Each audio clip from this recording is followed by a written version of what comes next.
안녕하십니까 여러분. 이번 시간은 기초과정 직무연수 e-러닝 강좌로서 미래교육 보고서 따라잡기라는 주제를 통해 한번 알아보도록 하겠습니다. 먼저 목차를 보시면 두 가지로 이루어져 있는데, 하나는 2017년에 조사된 K-12 킨드가르텐 유치원부터 K-12니까 고등학생까지죠. 호라이즌 보고서라는 거에 대해서 알아보고요. 두 번째는 OECD 교육 2030, OECD 에듀케이션 2030인데 이 둘 다 보고서는 2018년에 나왔습니다. 2년 전에 나온 보고서이지만 현재 대부분의 교육의 변화는 이 두 가지 보고서에서 굉장히 영향을 많이 받고 있습니다. 예, 여러분들도 이 보고서 두 가지를 살펴보면 영재교육뿐만 아니라 전반적인 어떤 교육의 변화에 대해서도 살펴볼 수 있으리라 생각합니다.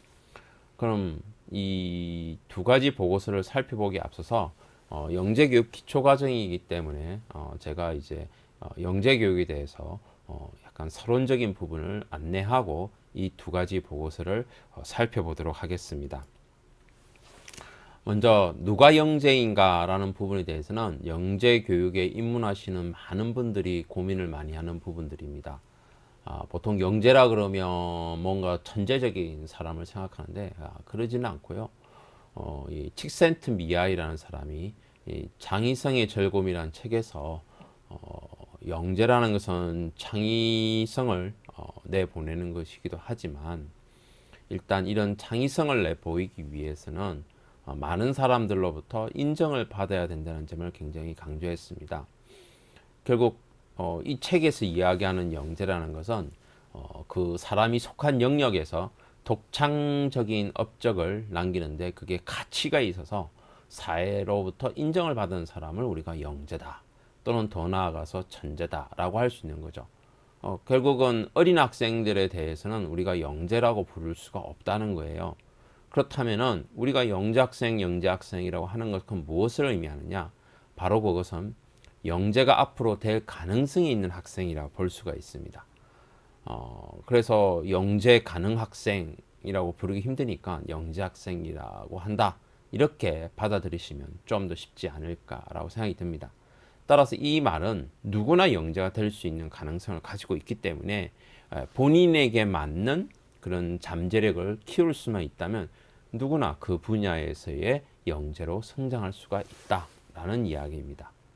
그렇다면 영재로서 성장하고 성공하기 위해서는 어떤 조건들을 가지고 있어야 되느냐에 관한 것인데, 이 책 자체가, 물론 칙센트 미아이라는 사람의 연구 자체가 어떤 식으로 진행이 되냐면 그 시대에 굉장히 유명했던 과학자, 철학자, 예술가들을 만나서 또는 정치가들을 만나서 그 사람들의 공통점, 어린 시절에 어떠한 영향, 어떠한 환경, 이런 조건들을, 공통적인 그 조건들을 끄집어내어서 연구하는 경향이 있습니다.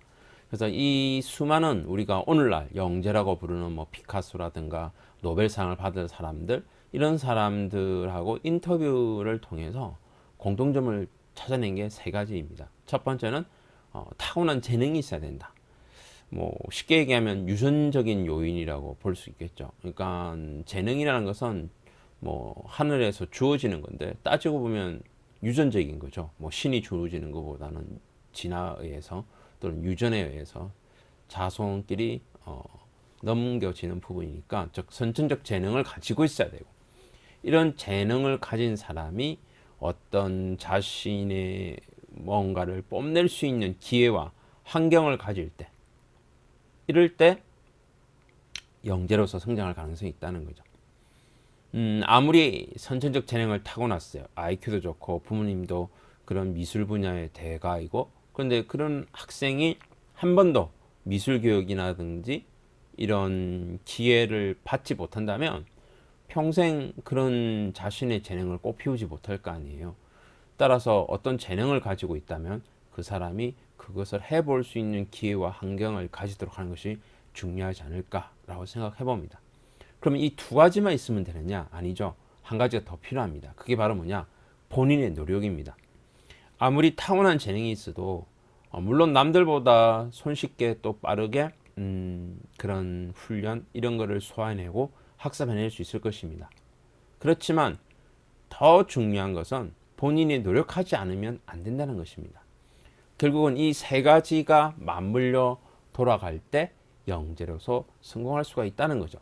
아무리 똑똑하고 그 다음에 명석한 두뇌를 가지고 있는 학생이 좋은 환경에서 학습하고 능력을 키울 수 있어도 본인이 노력하지 않으면 이걸 목표를 달성할 수가 없다. 누구나 우리가 경험하는 이야기입니다.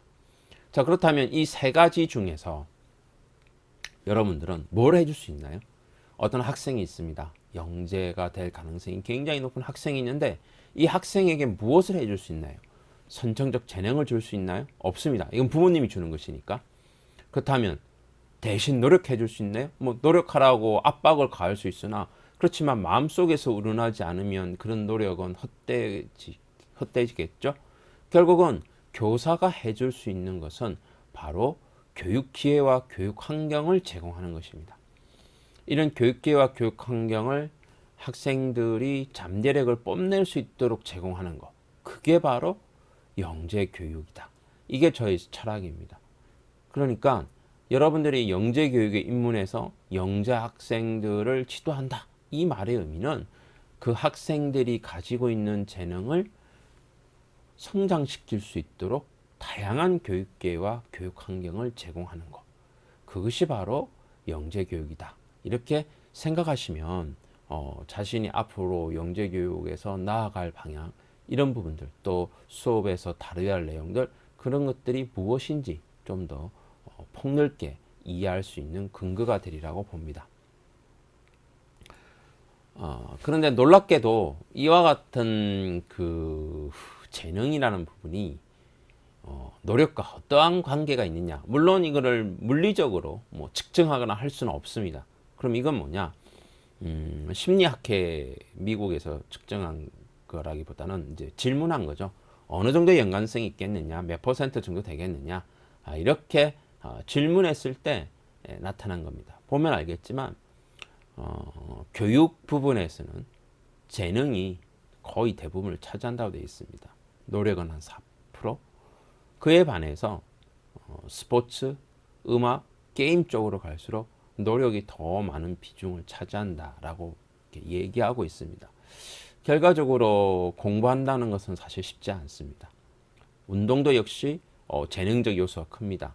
그 집에 뭐 축구 선수가 있었으면 그 자식도 축구 선수 하기 쉽다. 뭐 우리 차범건, 차두리 이렇게 있듯이 또는 야구에서 이종범, 이정후 이렇게 있듯이 그 다음에 음악도 역시 마찬가지죠. 음악가 집안에서 음악가가 나오듯이 게임도 약간 재능보다는 노력이 더 크다라는 걸 볼 수 있습니다. 그러나 이 공부라는 점은 어느 정도 재능이 뒷받침되지 않으면 어렵다. 사실 이 부분을 강의를 이제 오프라인에서 하면 다들 탄식이 나옵니다. 왜냐하면 자기가 공부를 잘 못했던 것 같은데 자기 자식이 공부를 잘하길 기대한다. 사실 쉽지는 않거든요. 물론 이게 절대적인 건 아닙니다. 충분히 예외도 있을 수 있고요. 이거는 그냥 사람들이 생각하는 퍼센트 정도이니까 꼭 정답은 아니기 때문에 다양한 관점을 가질 수가 있다고 보시면 될 것 같습니다. 그 다음에 이제 이런 영재 학생들하고 만날 때 가장 중요한 거 뭐냐? 학습에 대한 마음가짐이 참 중요합니다. 지금 이거는 칙센트 미아이라는 사람, 아까 그 창의성의 즐거움, 그분이죠. 그분이 창의성하고 몰입의 대가인데 이 몰입에 대한 연구를 왜 하게 됐냐면 어떠한 단계에 갔을 때 뭔가 새로운 아이디어가 나오고 성공적인 결과물이 나오느냐, 즉 몰입에까지 가야 된다라고 본 거예요. 근데 이 몰입에 이르는 단계가 나 지금 몰입할래 라고 해서 몰입이 되는 것이 아니라 어느 정도 이렇게 단계를 거쳐 간다는 거예요. 그래서 처음에 자신의 역량을 잘 모르는 수준 굉장히 낮죠. 그리고 과제가 뭔지도 몰라요. 이럴 때 생기는 무관심, 아무것도 모르니까 역량도 모르고 과제도 모르고. 근데 과제를 알게 되는 순간 역량이 낮아요. 그러면 이제 어떻게 되냐? 걱정하게 되겠죠. 근데 이런 걱정을 좀 더 높이 넣어서 과제가 명확해지면 자기 역량이 낮으니까 불안감에 빠집니다.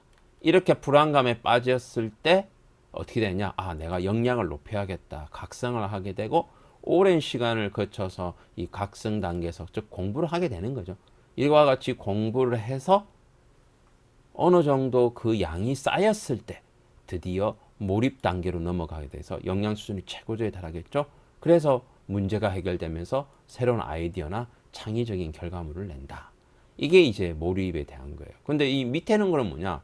이 몰입이 잘 된 사람은 이제 도전 과제가 그렇게 어렵지가 않아요. 낮아지겠죠? 그럼 통제가 됩니다. 내가 무엇을 하고 무엇을 못하는지.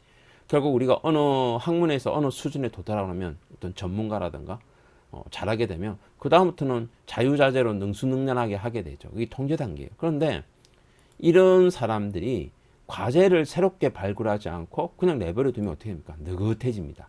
느긋해지죠? 굉장히 여유로워집니다. 근데 이렇게 느긋해지면 지루해져요. 이게 역량 수준은 상대적인 거거든요. 느긋해지는데 역량이 떨어지는 게 아니라 느긋해지면 역량은 세상의 변화 속에 비해서 굉장히 떨어지게 되죠. 지루해집니다. 지루해지면 어떻게 되냐? 무관심해지는 거예요. 그래서 이게 몰입 단계에 가서 통제 단계로 넘어가면서 이 상태, 몰입과 통제를 유지하는 것이 굉장히 필요한데 이런 걸 유지할 때 어떻게 됩니까? 역량을 더 높이거나, 그렇죠? X축을 넓혀서 역량을 더 높이거나 또는 도전 과제를 더 높이는 겁니다. 내가 도전하고자 하는 방향을 좀 더 높이면 몰입과 통제. 결국 몰입과 통제에 도달한 사람은 자꾸 새로운 것을 시도해 보려고 그러고 또 새로운 것을 배우려고 합니다. 그래서 끊임없이 배우고 끊임없이 도전할 때 이럴 때 그 영재가 성장하게 되는 거죠. 더욱더 성장하게 되는 거죠. 어떻게 보면 우리가 이미 사회적으로 성공한 사람들이 왜 더 일벌레처럼 워커홀릭처럼 일하고 계속 뭔가 새로운 걸 하려고 하느냐 생각해 보면 대기업을 이룬 회사들도 계속 새로운 영역에 도전하고 그러잖아요. 그러지 않으면 상대적으로 떨어지게 되니까 결국 몰입과 통제 단계에 가면 자유자재로 새로운 과제를 설정하고 또 자신의 역량도 개발하려고 하는 단계로 가게 되죠. 결국은 우리가 학생을 대할 때 그 학생이 어떠한 단계에 있느냐가 굉장히 중요해요. 몰입과 통제 단계에 있는 학생은 아마 우리가 학교에서 흔히 볼 수 있는 전교 1등 뭐 이런 아이들, 뭐 영재학교 가는 아이들 이런 아이들이 되겠죠. 그러니까 우리가 대다수에 보는 아이들은 불안 상태 또는 걱정 상태, 무관심 있는 상태고 우리가 학교에서 좀 공부 좀 한다 라고 하는 아이들은 좀 각성 상태에 있는 게 아닐까. 그래서 끊임없이 공부하려고 노력하는 학생들이 되겠죠. 이와 같은 학생들의 가장 큰 특징은 무엇이냐라고 하면 시간 투자예요. 아까 이 그림에서 보면 이 각성이란 것이 불안해서 각성해서 몰입할 때 굉장히 시간 이게 되게 넓잖아요. 즉 시간적 투자를 많이 해야 몰입 단계로 갈 수 있다는 거예요. 보통 우리가 아웃라이어라는 책에서 1만 시간의 법칙이라는 게 나와요. 10,000시간 정도 어떤 사람이 그 분야에 종사를 하면 전문가가 된다라는 건데 이 아웃라이어라는 책에서 다루는 것은 그냥 1만 시간이 아니라 재능 있는 사람이 1만 시간을 투자해야 된다 이런 얘기가 있어요. 그럼 이 1만 시간이라는 것을 어떻게 알게 되었느냐? 이거는 이제 캐나다 맥길 대학의 뭐 레트빈가 하는 뭐 교수가 있는데 이 사람이 이제 영재교육 연구를 하다가 똑같은 또래 아이들 중에 비슷한 역량을 가졌는데 어떤 애는 탁 치고 나가고 어떤 애는 그렇지 못한 거를 좀 알아보기 위해서 당시 독일의 베를린 음악학원에 가서 최고 수준 연주자, 바이올린이었던 것 같아요. 바이올린 최고 수준 연주자에 도달한 학생, 여학생하고 그보다 조금 못 미치는 여학생 두 사람을 비교하게 된 거예요. 두 학생을. 근데 둘 다 그 영재 음악 학원을 들어왔으니까 굉장히 높은 수준이죠. 근데 왜 두 사람이 차이가 날까? 그래서 인터뷰하고 따져보니까 연습량의 차이가 있더라는 거예요. 결국 시간이 지나서 어떤 그 뒤처졌던 학생도 그 연습량에 도달하니까 어느 정도 그 천재적인 수준에 도달했던 여학생하고 비슷해졌다라는 거예요. 그래서 만 시간이 중요하지 않을까. 그 두 사람의 차이가 영재 학생들이지만 만 시간에 도달한 학생은 최고 수준이었고 그렇지 못한 학생은 8,000시간 정도였다는 거죠. 그래서 재능을 가진 사람이 만 시간 정도 노력을 하면 전문가가 된다. 이게 이제 아웃라이어에서 얘기하는 몰입에 이르는 그런 단계가 아닌가라고 생각합니다. 그러면 만 시간이라는 게 도대체 어느 정도냐 생각해 보시면 하루에 9시간 하면 3년입니다. 하루에 6시간 하면 5년이고요. 하루에 3시간 하면 10년입니다. 보통 우리가 하루에 3시간 공부하기 평균적으로요. 쉽지는 않습니다. 그러니까 하루 3시간씩 공부한다 치면 한 10년이 걸리거든요. 우리가 보통 박사학위 받는데 10년 걸린다 그러잖아요. 따져볼까요? 대학 4년, 석사 2년, 박사 과정 4년. 한 10년 되면 박사학위가 돼요. 우리 교사들도 10년 정도 교직 경력 가지면 그 다음부터 이제 전문가 수준에 도달했다고 볼 수 있죠. 제 강의를 듣고 있는 여기 선생님들 중에 아직 10년 차가 안 되었다. 교직 경력. 보통 우리가 수업을 하루에 3시간 정도 한다고 했을 때, 물론 이제 초등학교 선생님은 다르겠지만 그래도 이게 매일 365일을 고려했을 때입니다. 그렇다면 10년 정도 했을 때 이제 그 분야의 베테랑이 될 수가 있는 거잖아요. 우리가 학생들도 중학교 때 공부 좀 안 하다가 고등학교 때 공부를 좀 해서 뭔가 내가 몰입 단계에 가고 싶다라고 한다면은 하루에 9시간 정도 공부를 해야 된다는 거예요. 그래야 3년 만에 몰입 단계에 갈 수가 있다는 거죠. 그래서 어떤 학생을 우리가 만났을 때 그 학생이 가지고 있는 재능은 꼭 공부 재능, 학습 재능뿐만 아니라 다양한 재능이 있을 수 있습니다. 음악적 재능 또는 체육 재능, 또 기억하는 재능, 정말 다양한 재능들이 있는데 그 재능을 꽃피울 수 있도록 충분한 시간적인 고려를 했을 때, 그랬을 때 아마 가능한 게 아닌가 이런 생각을 해봅니다. 이런 시간과 관계되어서 굉장히 중요한 게 있습니다. 왜 그러냐?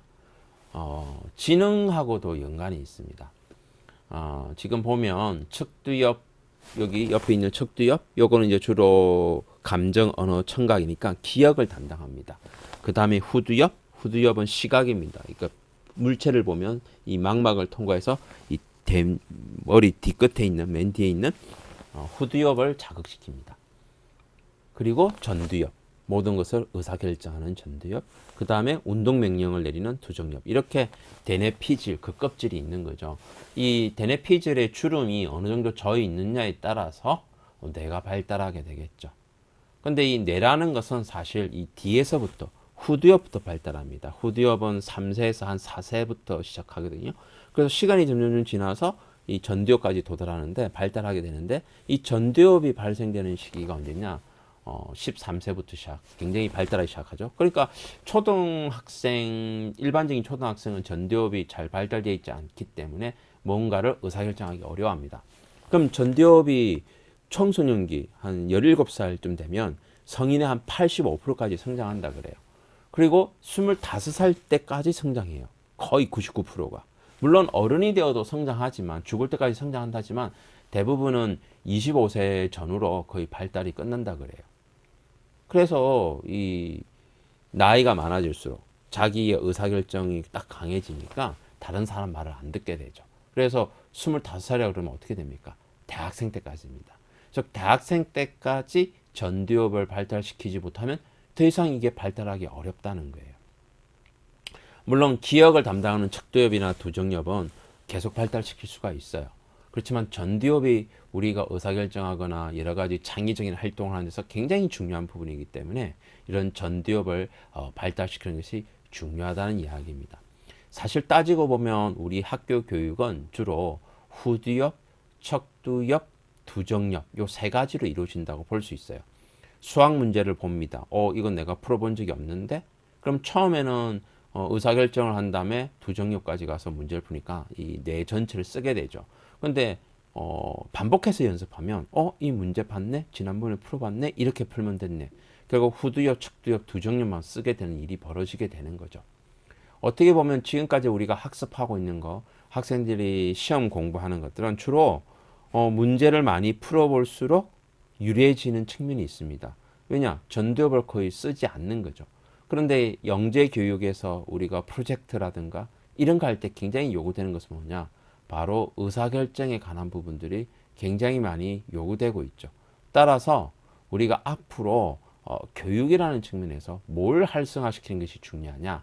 바로 전두엽을 활성화시키는 것이 굉장히 중요하다는 것입니다.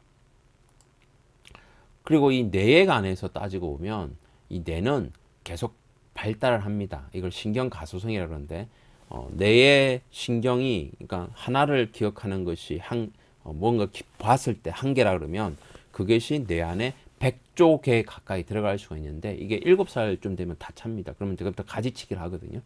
가지치기 한다는 것은 반복적이지 않는 건 잊어버려요. 그리고 반복적으로 학습한 건 오래 가거든요. 장기 증강이라고 해서. 이런 부분들이 신경 가소성이란 부분들이고, 이런 신경 가소성을 원활하게 할 수 있도록 하는 것이 바로 뭐냐?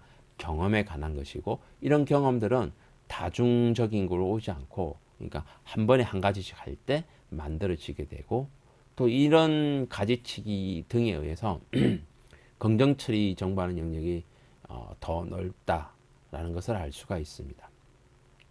이와 같은 그 뇌신경과학에 관한 부분들은 2010년대 이후에 발달되었기 때문에 최근 교육에는 조금 반영되어 있으나 우리가 전통적으로 해왔던 교육 변화에는 크게 담아내지 못한 사항입니다.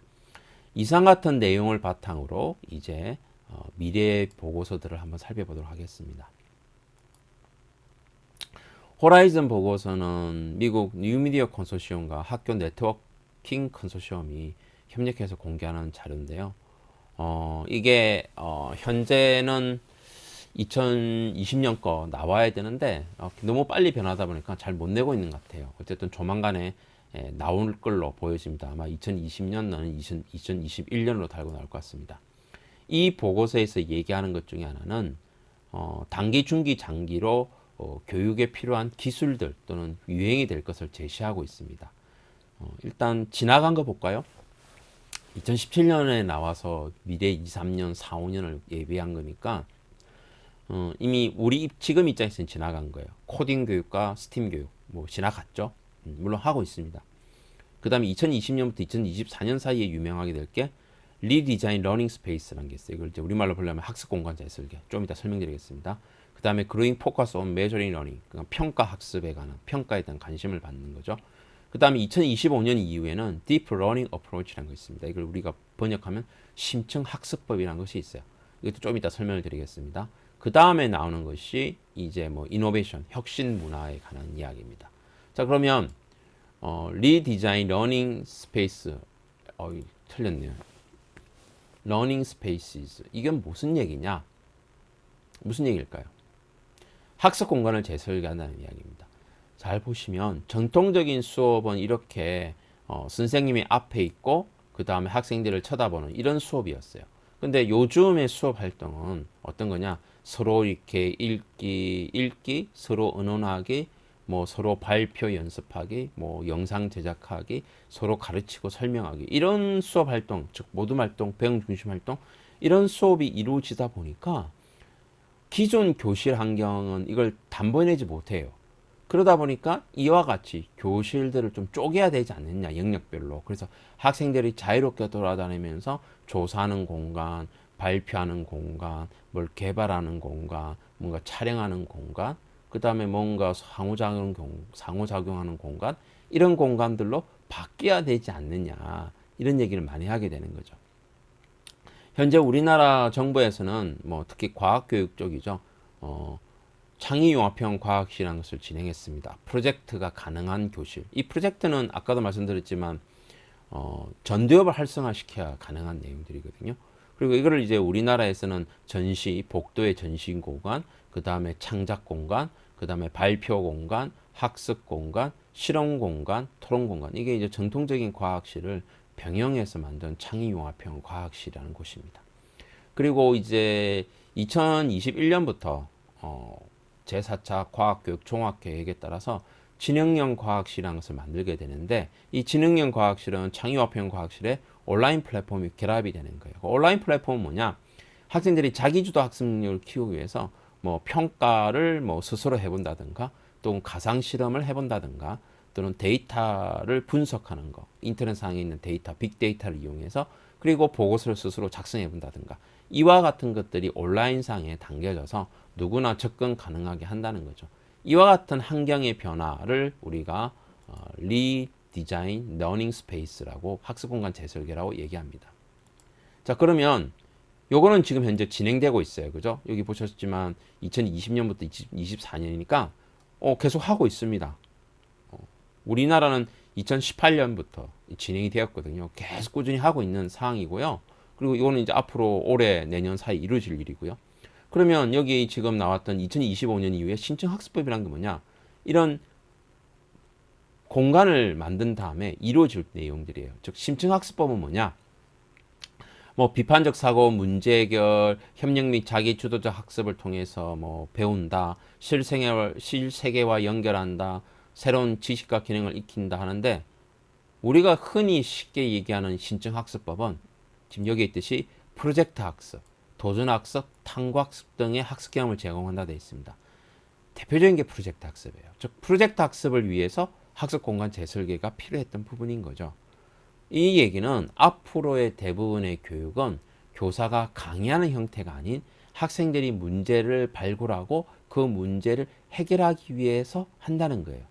그러면 따지고 보면 이 지능에 있어서 후두엽, 척두엽, 두정여부의 발달보다는 전두엽을 좀 더 발달시키는 쪽에 더 관심을 두게 될 거라는 거예요. 그럼 왜 그렇게 할까요?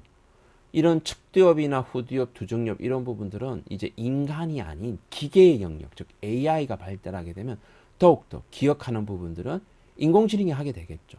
결국 그런 인공지능이 어떠한 일을 수행할 수 있도록 인간이 전두엽을 써서 의사결정을 할 수 있도록 해주는 것. 그런 부분들이 바로 이런 신청학습법에 해당하기 때문에 그래서 이런 교육이 더 중요해질 것이라고 보는 것입니다. 자, 그런데 이런 기술을 도입하는 데서 굉장히 저해되는 요인들은 뭐냐?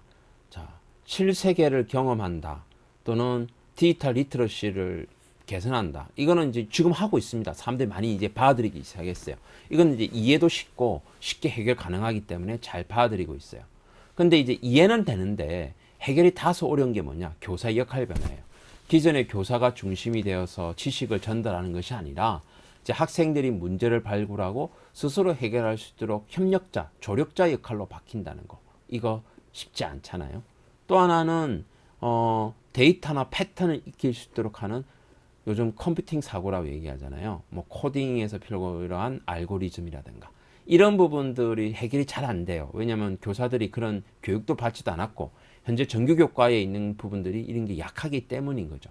그래서 이런 부분들은 이해는 되는데 해결이 다소 어렵습니다. 근데 이것도 노력하면 되겠죠. 요즘 많이 노력하고 있죠. 근데 정의하기 어렵고 해결이 매우 힘든 게 뭐냐?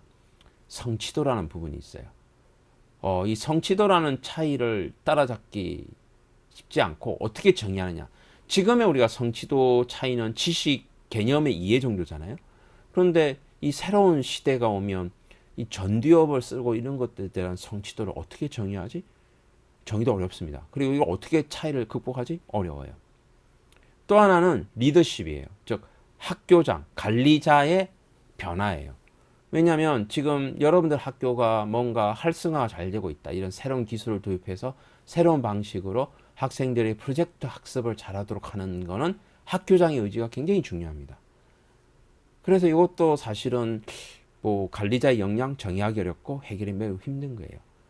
그래서 우리가 지금 노력해야 될 것은 일단은 선생님들 입장에서는 첫 번째 이해하기 쉽고 해결 가능한 요인들은 이미 진행이 되고 있고 두 번째인 이해는 되지만 해결이 다소 어려운 요인들을 지금이라도 바꾸려고 노력을 해야 된다는 거죠.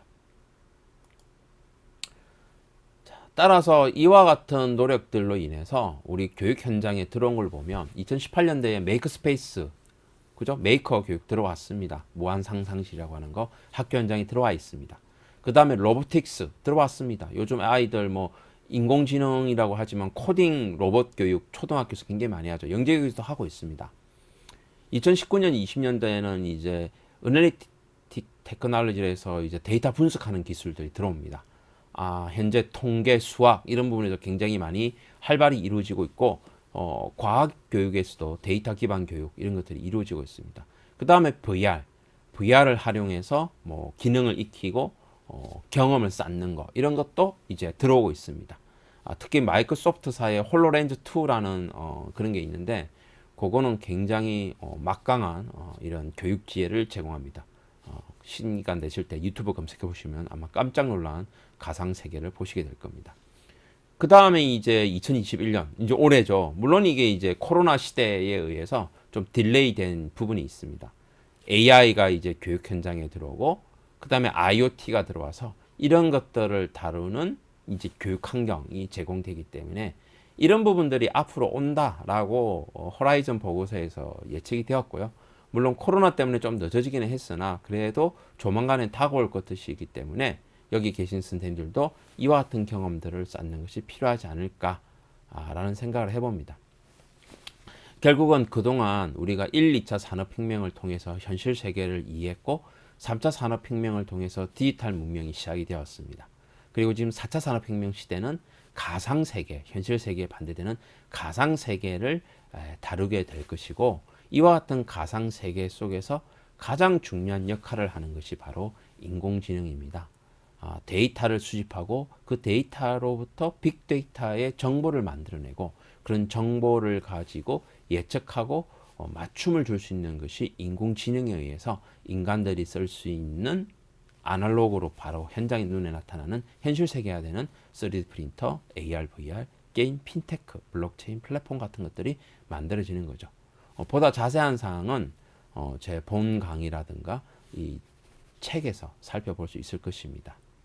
지금 간단하게 설명을 드리면 인간에게 있어서 요즘 세상에서 가장 중요한 게 빅데이터. 이 빅데이터를 쌓기 위해서 IoT라든가 SNS라든가 것들이 기술이 개발되는 거예요.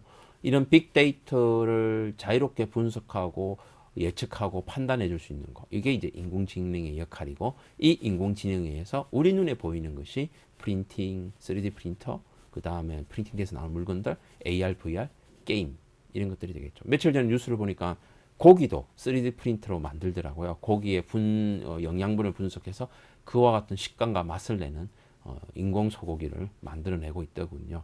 그만큼 이 세상이 빅데이터 시대에 인공지능이 발달할수록 변해간다라는 거죠. 이와 같은 상황에서 우리 영재교육은 어떻게 나아가야 될까도 고민해 봐야 되는 거죠. 그 다음에 OECD 교육 2030은 경제개발협력기구가 앞으로 미래교육에서 무엇을 해야 될 것인가에 대해서 제시한 것입니다.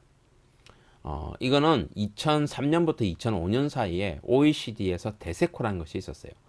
데세코라는 데서 이게 Definition Selection Competition을 해서 앞으로 21세기 교육은 어떤 역량을 길러야 될 것인가를 제시를 했어요. 그래서 나온 것이 크게 세 가지인데 도구를 상호작용적으로 활용하기, 이지 집단 속에서 상호작용하기, 자율적으로 행동하기라고 하는 세 가지를 제시를 했었습니다. 근데 이렇게 범주를 정하고 하위 역량을 정하고 보니까 뭐 굉장히 복잡하죠. 근데 짧게 얘기하면 첫 번째는 정보 처리 역량이에요. 두 번째는 대인관계 역량이고 세 번째는 자기관리 역량이에요. 그러니까 요 1, 2, 3이 요 세 개를 뜻합니다. 예. 정보 처리 역량, 대인관계 역량, 자기관리 역량이에요. 이 세 가지를 길러야 된다고 해서 지금 현재 보시면 2015 개정 교육과정 이 내용 다 들어가 있습니다. 총론에도 들어가 있고 그 다음에 강론에도 이런 역량을 길러야 된다는 게 들어가 있습니다. 결국 데세코가 전 세계 교육과정에 영향을 많이 미친 거였죠. 그런데 이게 한 2003년부터 2005년이 됐으니까 2018년에 이 데세코 이후에인 OECD 교육 2030이라는 것이 나왔습니다. 한 15년 지났잖아요. 15년 지난 뒤에 많은 나라들이 이걸 반영을 했는데 과연 성공적이었느냐 여기에 대한 생각이 들었죠. 그래서 이 방향성을 제시했습니다. 역량을 길러놨는데 이 역량을 그럼 도대체 무엇으로 갈 것인가? 그래서 보면 모든 학생이 전인적 인간으로 성장하고 학생이 지니고 있는 잠재력을 최대한 발현시켜서 개인과 사회의 웰빙에 기초한 공동 미래 사회 구축 이렇게 방향성을 제시하면서 자연스럽게 그러면 다시 한 번 더 우리가 어떤 지향점을 가져야 될 것인가? OECD 데스코에서 얘기했던 지식, 능력, 태도와의 가치 부분을 고려하면서 여기에 덧붙여서 새로운 가치 창출하고 긴장과 딜레마를 대처하고 책임감 갖기라고 하는 변혁적 역량을 길러야 된다고 얘기한 것입니다. 이게 좀 혼란스럽죠? 다시 보면 이거를 이제 하나의 그림으로 나타나게 되는데 보시면 지식이라는 부분에서 학문적인 지식부터 시작해서 뭐 절차적 지식, 그 다음에 스킬이라는 부분에서 이제 비판적 사고라든지 사회적 감성이라든지, 그 다음에 태도와 가치라는 부분에서 개인적이고 또는 사회적 국제적인 거.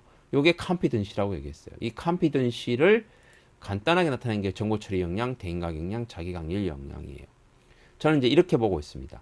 OECD 2030, 에듀케이션 2030은 정보 처리 역량을 쌓아서 무엇에 쓸 것이냐? 바로 새로운 가치를 만들어낼 것이다. 그 다음에 대인관계 역량을 가지고 무엇을 할 것이냐?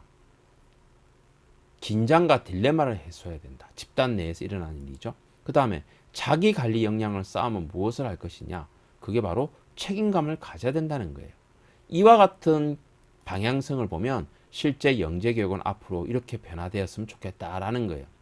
실생활 문제를 가지고 학생이 자기 주도적인 참여를 통해서 새로운 가치를 만들어내기 위해서 협력적 문제 해결을 길러낸다. 이제 협력해서 문제 해결한 방향으로 이렇게 새로운 가치를 만들어내는 방향으로 가야 된다는 것이고, 그 다음에 사회적이거나 글로벌 문제 사항은 비판적인 사고로 토론하거나 해서 책임감과 의사결정을 길러서 긴장과 딜레마를 해소하는, 조금 전에 얘기했던 그 OECD 에듀케이션 2030이 나오는 거 다 써놨죠. 새로운 가치 창조, 긴장과 딜레마 해소, 책임감과 이런 거 갖기.